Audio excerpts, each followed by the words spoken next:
All right, what's going on? It's Bobby Skinner talking Giants, doing your Week 5 New York Giants film review, talking about the Giants 31-16 loss to the Miami Dolphins, 1-4. Frustrating stuff. Going to go through the good and the bad. I actually think there's some decent stuff that the Giants tried offensively to counter the way defenses are playing them, but they just had a lot of protection issues up front. We covered a little bit on the offensive line report. But you see like some Eric Gray stuff. Overall, the run game had struggles, but you did see some good stuff from Gray. Defensively was about as boom or bust as a game as you could have. They were either getting a turnover or they were giving up 50, 60-yard runs. So we'll get into all of it. Make sure to like and subscribe, all that good stuff. Appreciate you guys. Sorry I didn't get one out last week either. Was traveling, and then Monday Night Football got the film real late. So I think I might put out the plays. I did put together a rundown for that, so maybe I'll put together the plays for you guys and put it on Twitter. All right, first play, and this is what the Dolphins do good, and it's so frustrating. So they have Jalen Waddle in the backfield. You have your fullback, Alec Ingold, who's good right here in that wingback spot. And they're going to look like, hey, we're running power. We're going to down block here. We're going to use this guard as a kick-out block. And our fullback is going to lead block, right? Pretty simple enough. We're going to hand the ball off to Jalen Waddle and get you on your toes early in the game, right? And guess what? The linebackers, they read that like they very well should. We're reading that. Not the Dolphins are just going to toss this to A-Chain. And their fullback is going to wrap around. And their center, who usually would be doing a down block on this, shows like he's going to do a down block. And he becomes a puller. You have Mostert down block on Azeez Ojulari. Leo's not able to make the play. And your right tackle's out here and you're out to the races. And you got numbers, right? I mean, you just got numbers and you got speed. And they just do so much of that type of stuff that it really is hard to defend. Really the only thing on that is maybe Leo could bust that up a little earlier. Now, here's some simple stuff that they do that isn't that hard to defend. They're going to motion Cedric Wilson. And this is just miscommunication. This is just bad assignment. So you got Adoree down here on Robbie Anderson or Robbie Chosen. Dane Belton has the big nickel. And from everyone else, it looks like we've got some zone coverage. But very well maybe, man, you don't get enough of a look at it because, these two would be covering over here anyways. So they'll run this little play action, RPO type action. And no one takes this off. Whether it's Adoree and Dane Belton are supposed to switch, I think this goes on Dane Belton, that he's probably supposed to chase this and just leaves him wide open. And again, they gave up big play after big play defensively.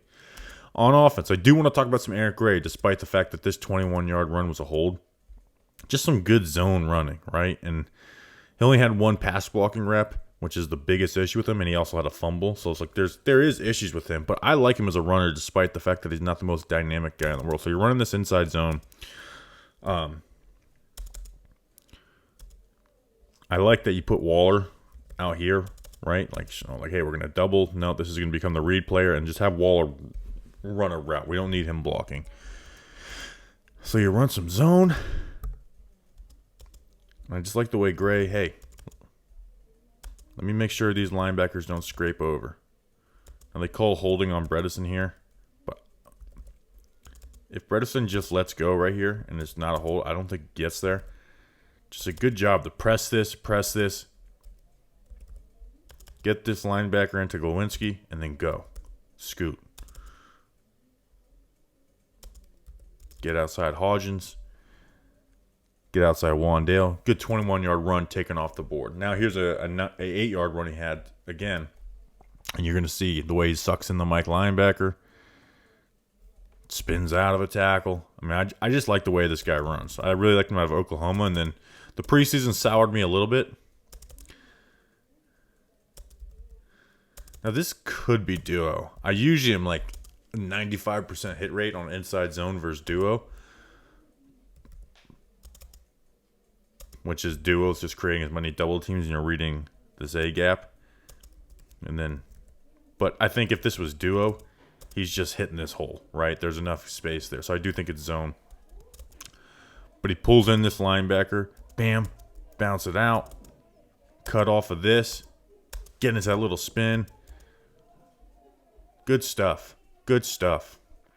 Now, I'm sure they were tired of getting beat on these runs, and then the Dolphins started running some run blitzes, which they ran a few times to negative runs.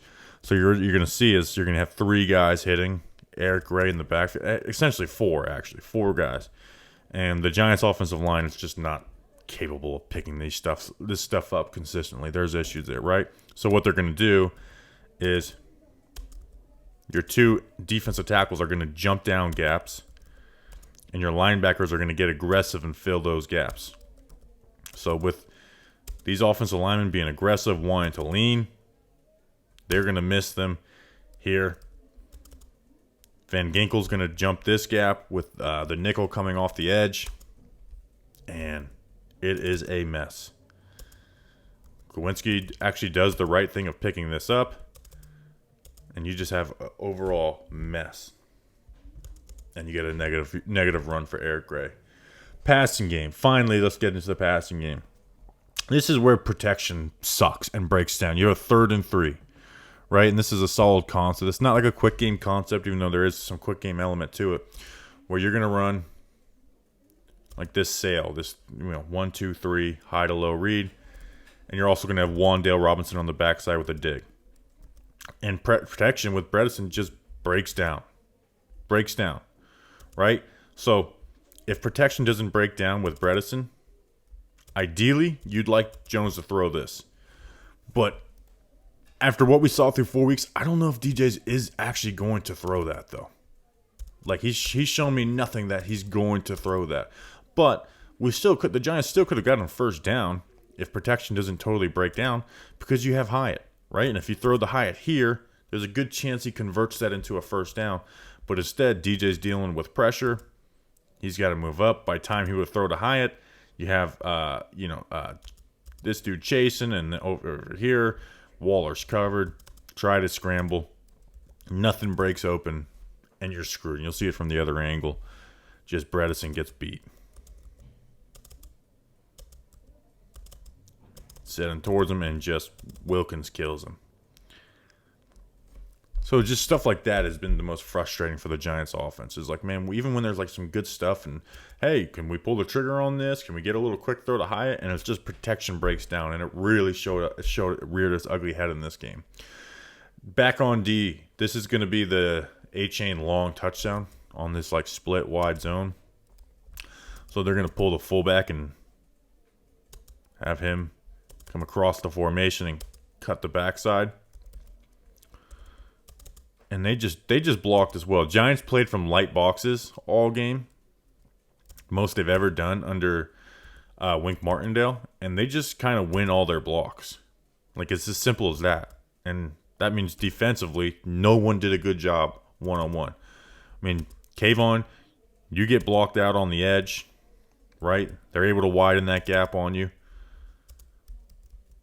A'Shawn Robinson's able to get reached, even though it's not a great angle. But Connor Williams is able to come and take Okereke. Simmons gets absorbed. Xavier McKinney takes a horrible angle at this. Gets broken down and ran right past. Pinnock's not able to chase, and you just give a big touchdown. And you let that speed kill you, because nobody did their job well on the left side of that formation. Not a single guy. Back on offense. This I wanted to point out a little bit, because this happened in the Seahawks game too. Not on the exact same thing, but the same thing as a RPO with his free release outs. Right? So DJ, we've got this off coverage. We want to just take a quick little profit right here. Throw this out. You got the off coverage, free release. Just take it, right? Well, teams are squatting on this, and they're jumping on this. And Tyreek Woolen almost had an interception in a Week 4 game on this. So DJ rightfully this week doesn't pull the trigger on it, because this could have been a pick six if he pulls the trigger, or a pass breakup or whatever. But they are getting so aggressive in this that you get into some of your RPOs that I think you got to add some element to it, where it's like, hey, if they drive on this, like this dude is driving on it, literally just put your left foot in the ground and pop up, and you got an easy big play. Like an easy big play. And last week with Wan'Dale, let's just picture that Wan'Dale is right here, and this corner's a little more off. This corner's up. What they did is they had Hyatt run the clear and then Wandale the quick out. Well, they thought that Woolen was going to, follow Hyatt, which is what he would have done if it was just a regular passing concept. But he knew that little free release out was coming, and he drove on it, right? And DJ threw it, and he almost intercepted it. So, and if you, like on that one, you could just throw the ball to Hyatt, right? So I feel like there's got to be some adjustments. Like, hey, if you get that look, you gotta stick your foot in the ground and go. And DJ, you have to throw that ball because you can take the way that they are game planning for you and use it against them and create your own explosive plays out of it. Next play, what do we got? This is DJ throwing that ball to Darren Waller on the sideline. Good read with pressure coming down the face, and Waller's just not able to bring it down. And it's not just a good read. Like, the concept here is this drive concept. So you have Slayton on this basic in route, and then Hodges on the drag route. It's called drive, right? And Miami plays it perfectly, right? You have these linebackers pass it off, and you have this safety, instead of clearing out here, this safety is going to come and cut this off, so it's not going to be there. So DJ does a good job. This route is called, the route's not called this, but this part of the play is called the alert, right? It's really not part of the progression, but it's something, hey, if you get the look pre-snap and they give you what you want post-snap, just throw it to make them respect it. And DJ has not thrown the alert very often, at least the last couple of years. And DJ, hey, they're on it. Throw the alert. You got pressure coming down the pipe, and he puts a beautiful ball on Waller, and he's just not able to bring it down. I mean, you see McKeithen gets beat. You've got pressure coming down the face. Like, this is what the type of stuff you want to see out of DJ. Puts it on him. I mean, that's as good as a ball as you can get. That's as good as a football as you can throw, and Waller's not able to bring it down. And that's got to be frustrating because that's like, man, we get the look, we pull the trigger on it, we play a little different, we play good ball, and we're just not able to execute. And you see Dave, like, damn, he threw the alert and we didn't get it.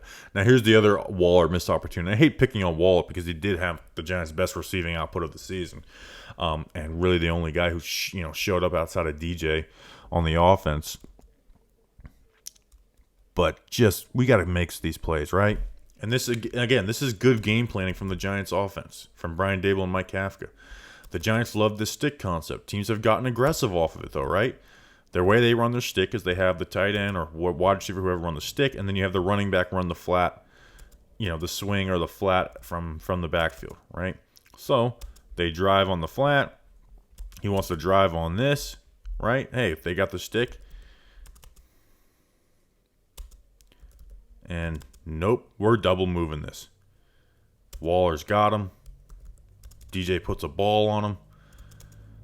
And Howard gets his hand in there to pull Waller's arm off. But that's just a play I feel like you got to make, right? Like, that's why you brought this guy in. You got a clean pocket, one of the only clean pockets you got all day. And that's just a dime. Like, that is a Danny dime. Put it on him. And that's points taken off the board right there that the Giants could have truly used, right? Like, this game, I hate to say winnable, but like, the Giants were not out of this game for a long time. And that play before the half really, really screws you. Next play, what do we got? We're back on defense. This is the pick six. This is kind of bad ball by Tua. So the Giants have Tyreek Hill out here, and they're going to bracket him with Banks and Isaiah Simmons. They're in this zone.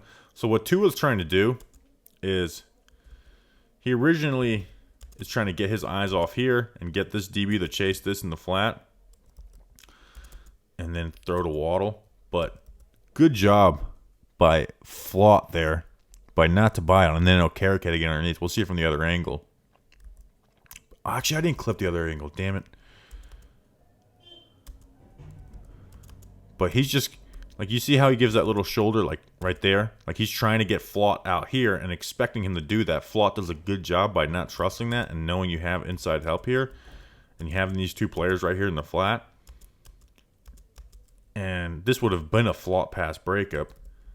But Okereke does a good job reading eyes, getting underneath it, pops it up, Pinnock, tip drill. And look how fast this guy is. Oh, my God, fast. Next play. This is, again, another good play for Cordell Flott. So we got Cordell Flott right here. We're going to run this 2-man, right? So you're going to have man coverage across the board, and you have these 2 high safeties playing the outside. And so that allows your corner to play press inside leverage, right? You're just going to play inside leverage. So you see both corners, Cordell Flott and Deonte Banks, they're playing inside leverage because our safeties are going to help us out on the outside. And you see on this side, like, Banks is playing deep hard on this, right? Where Waddle wins on the corner, but you have the safety out there. But you're bracketing these guys when they get in this, when they get in this heavy formation. Like, hey, let's just literally double team Tyreek Hill and Jalen Waddle. Flott does a great job to stay inside leverage, stay underneath this, know you have the help over the top, and Tua tries to get the safeties off there and make this throw, and Flott is just there. Like, just running with Tyreek Hill and forces him to throw it up and over, and you're not able to make the play. Like, Tyreek Hill gets his hand on the ball, and it's a pretty damn good throw by Tua, honestly. But you see Tua's, like, trying to keep these safeties out here and then turns and throws, like, just trusting he's going to get it. And that's really damn good coverage. Now, again, that's as good as a throw as you can make on this play if you're Tua. Yeah, like anything else, that might be an interception. But that's just good coverage on Cordell Flott, understanding what you're doing, understanding your assignment. Now, let's get back to some bad on defense. This is the Tyreek Hill touchdown. So first, we got Hawkins running across the line of scrimmage, and this is 3rd and short, right? And the broadcast didn't show this, and they did a replay, and it looked like you just had these 2 safeties, right? So let's just pretend Jason Pinnock's not down here. And McKinney got blamed by this on Vilman. I was like, this is not McKinney's fault at all. But it looked like, hey, they had been playing that 2-man that we had just talked about a lot, and that they went off of it, right? Where we're going to play that man, but we're going to put our guys down here as robbers, right? And we're going to protect the sticks because we're going to expect Tua to get some quick game on this 3rd and short, right? He's going to try and move one player with his eyes, and we just want to cut off these end breakers where Tua loves to go. Tua loves to hit these end breakers on the inside. But again, then you're putting Trey Hawkins in press man coverage solo with no help on Tyreek Hill, which is bad. So I'm like, that's totally on Wink Martindale. But here's the thing. Pinnock screwed this. And hey, maybe this is like I understand Tua is trying to control Pinnock with his eyes. But wouldn't you much rather let Flott handle Braxton Berrios than Trey Hawkins one-on-one with, you've got to cheat to this side. You've got to. Instead, we're playing over 20 yards deep, and we're letting Tua and Braxton Berrios get us over here. And even then, and this is my issue with Pinnock a little bit, Pinnock makes a lot of good plays and instinctual plays, but from that deep spot, he just seems like a step or 2 late consistently, right? Like, his eyes are turned now. You got to be booking it. When in reality, I think from pre-snap, you need to be getting over here and cheating over here just to stop them from throwing this, right? Hawkins misses his jam, and he's done. He's cooked. And we see Tua in his backswing. And we got Pinnock still backpedaling off. Like, what the hell is Pinnock doing here? Go make a play. So originally I was like, this is a Wink Martindale bad play. I love this from Wink Martindale, right? You cut off all these in breakers, and you could have the safety over the top, and maybe they still make this play. But instead, it's easy. Where is the safety? To have a safety playing, and again, that's a cool formation, right? Like, I haven't seen that on a Wink Martindale, where you have this guy playing 20 yards deep, then you have these safeties playing 12 yards of depth. This is like good 3rd down stuff, good game planning, right? And if Pinnock just goes and cuts this off, where's Tua going? Where's Tua gonna go? And instead, they get a touchdown, an easy freaking touchdown. And that's frustrating. So, again, some of this stuff is, when you see Tua's eyes, it's just easy. And now you got Tyreek Hill throwing the peace sign at you.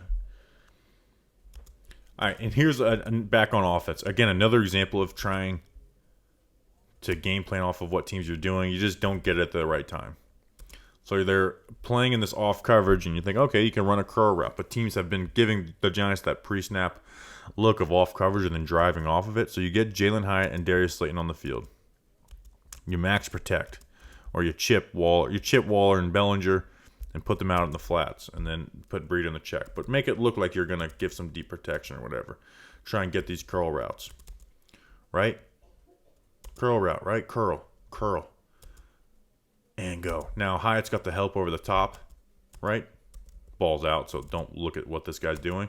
But these corners, just to their credit, do a good job. Now, I think Slayton could maybe play this a little deeper in, but this is what they call it, and they're both doing it at the same time. But I do like the idea that, like, hey, they're going to try and drive on this stuff, and then, like, if they just drive on this a little bit, Slayton may be able to get past them, and then DJ would have thrown this, right? That's not a question. I mean, I hope he would have. But a good job by DJ recognizing it. Okay, it's not there. Let me get to my check down. Let me salvage this first down play to get a yard or two. Next play on offense. What do we have?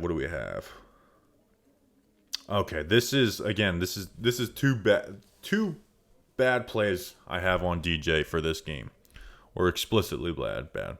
So you have a third and 6. Giants are going to run a familiar concept. You're going to run the post wheel. You got Hyde on the post. I think is that Breida on the wheel? But anyways, you're running the post wheel, but they add something to it. One, you put this drive concept on the backside to keep some of these players occupied, right? And DJ has options on this, but they put Wandale on the backfield, creative, and put him out here in the flat. And it's open. And you've got yourself a first down. This is good creative. There's no creativity. No, this is good creative play calling. And Wandale's got room to run. I mean, this guy's got his back turned. Wandale would have had room to run, create yak, get another 15, 20 yards out of this play. And we just flat out miss. On a play that has options. DJ, if this got covered well, DJ could have went here for the first down. You could have had Waller. I mean, you had options on this play. This is great play design by Brian Dable and Mike Kafka. And you just don't execute it. And you're punting. You're punting instead of being put in field goal range. Because this ball gets put behind Wandale. And that's the frustrating type of stuff. Defensively, this is the Okereke interception. And this is the definition of you'd rather be lucky than good. So they motion the back out, and Belton chases it. It looks like they're in like quarters coverage. And Adoree chases it. And we are doubling this, and we're leaving Tyreek Hill wide open. And on this third down, you're going to blitz Simmons. This should be open, and hey, maybe beats him. And then, like, if Tyreek sits right here, Tua should hit him. You blown coverage. And Tua just throws a shitty football. And you get an interception. So, sometimes it's better to be lucky than good. Because this should be a first down. Tua should be throwing this right here after seeing that motion screw the Giants. Throw this to Tyreek. Okay. We're just going to miss here. We're not going to throw the sit to Durham Smythe. I mean, he had options. And just like DJ on that last play, misses. But this time he misses into Bobby Okereke's hands, and the Giants get the ball. Now, offensively, this is the other play for DJ that really bothered me. This one nowhere near as much as the other, but you have a 3rd and 13. You get an empty. We run stick out here. You have Hyde on the clear out. You create space. You get Wandale in the slot. You got everything you want. You've got all these defenders' attention. You've got eyes on Waller. And you get all their attention.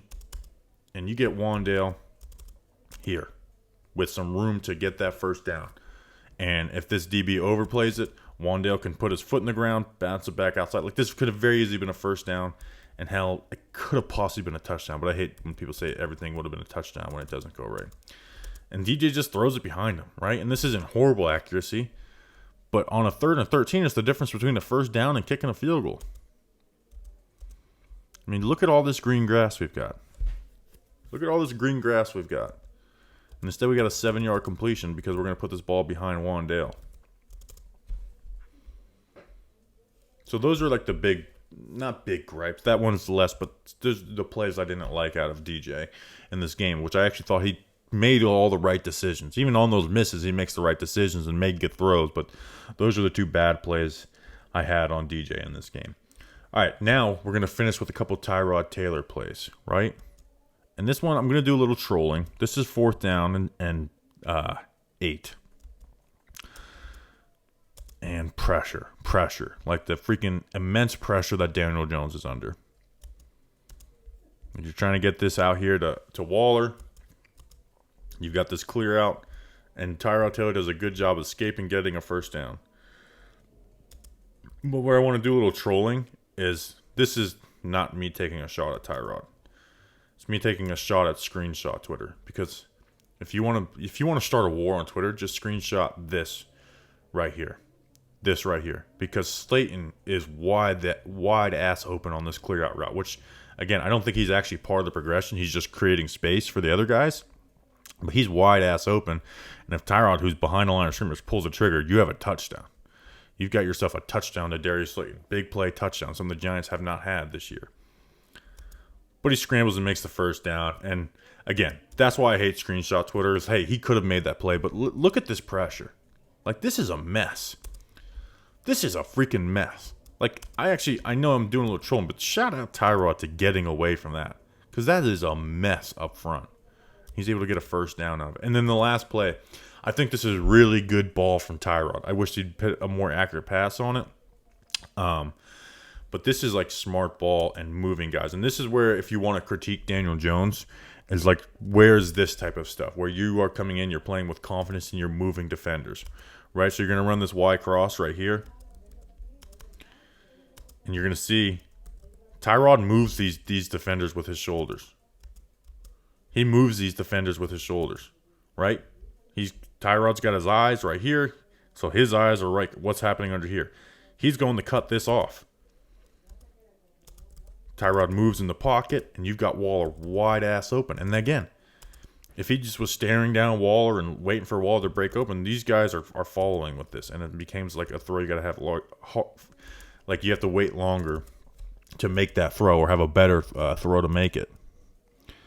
But you get Waller wide ass open. Again, if you put this ball out here instead of behind him, makes a nice catch. This could be 6-2. Like, right? If you put this ball out here, if Waller's able to run through this or something, like this could be like one of his touchdowns that he had back in the day where he takes it to the freaking house. But again, I'm not going to go crazy on a backup quarterback. But again, like, see, we're seeing the coverage we got. Let's move these players with our shoulders and our eyes. Slide in the pocket against this pressure. Again, like, good job on this stuff. So you're not able to throw off your base. But the ball very easily could have been incomplete. It's a great catch by Waller. But anyways, let's burn this film. We're on to Buffalo Sunday Night Football. Whoopee! Primetime football versus one of the best teams in the NFL. Maybe the best team in the AFC. Appreciate you guys sticking around for this. Film review is my favorite content to do, despite the Giants sucking right now. So hopefully they turn this around, because I love doing the film review, and I hope I can do it, and I hope it can make it enjoyable because the Giants are enjoyable. See you guys on the next one. Let's go Big Blue.